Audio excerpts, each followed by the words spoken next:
వీణానే స్ట్రాంగ్గా ఒక టీ పెట్టమంటాను. వీణా, అస్తమాను వర్కేనా? వెళ్ళి ఒక టీ పెట్టు. అత్తయ్య గారు ఇంపార్టెంట్ వర్క్లో ఉన్నాను, తర్వాత పెడతాను. ఎప్పుడూ వర్క్ ఇంపార్టెంటే. వెళ్ళి టీ తీసురా. ఇప్పుడు ఈవిడింతే, ఆవిడ చెప్పిందే చేయాలి. తీసుకోండి అత్తయ్య గారు.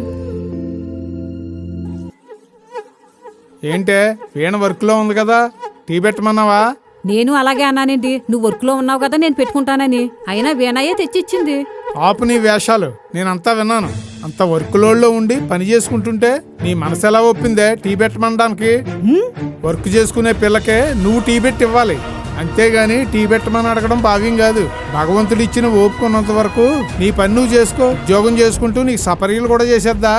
నీ కూతురికైతే అలాగే చెప్తావా? కోడలైనా ఇంకో అమ్మ కన్న కూతురేనే. కోడలు మన ఫ్యామిలీ గురించే కదా కష్టపడుతుంది. ఇటువంటి పనులు చెప్తే ఇంకెప్పుడు ఊరుకోను నేను. ఇకనైనా నువ్వు మారతావని నేను ఆశిస్తున్నాను. అయ్యో, నేను ఇలా చేసానేంటి? సరేనండి, నన్ను నేను మార్చుకుంటాను. ఈసారి వర్క్లో ఉన్నప్పుడు వీణాను డిస్టర్బ్ చేయను. వీణా, ఈ స్నాక్స్ తినమ్మా. ఏమైనా కావాలంటే నన్ను పిలమ్మా. థ్యాంక్ యూ అత్తయ్య గారు.